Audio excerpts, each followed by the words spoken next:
ABC 17 News investigates what police and Boone County Joint Communications are doing to fix communication issues that plague their response to a deadly shooting.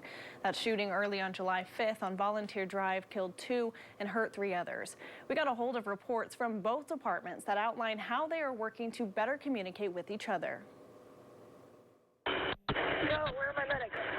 Medics are advising to abandon CPR. We're getting them. 5 people were shot at a 4th of July celebration in East Columbia, but a communication failure meant medics never went into the scene to help those hurt. I got my hands on reports both police and Joint Communications wrote on where things went wrong. Joint Comms report says a misperception between 2 dispatchers led to a dispatcher saying fire and EMS crews would not go in. It wasn't that they were unwilling, it was that we were unable to make a determination if the scene was stable. Assistant Chief John Gordon says each department will talk to the other on their channels if needed, instead of going through a dispatcher.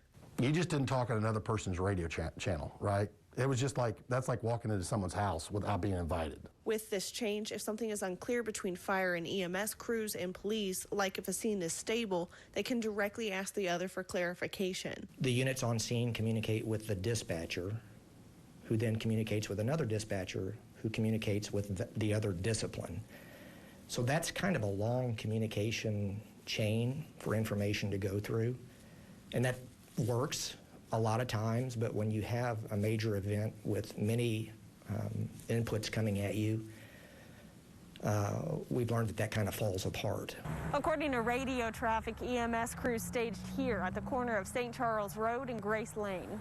Law enforcement agencies were here at the scene on Volunteer Drive, and Columbia police officers took victims in their patrol cars to the hospital instead of dropping them off where EMS crews were staged. Gordon says police are identifying a casualty collection point or a place where they can take victims to paramedics and a safe location. The term is fairly new to Joint Communications, but Gordon says this is something CPD officers have done before.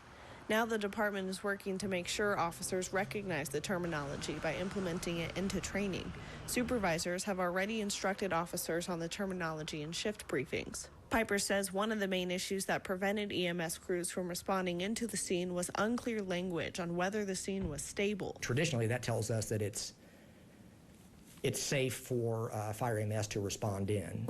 And in this instance, we had difficulty in making that determination. Joint Communications has discussed the changes with its staff, and Piper says they feel more prepared. Gordon says Columbia Police are continually working to implement training from what they have learned.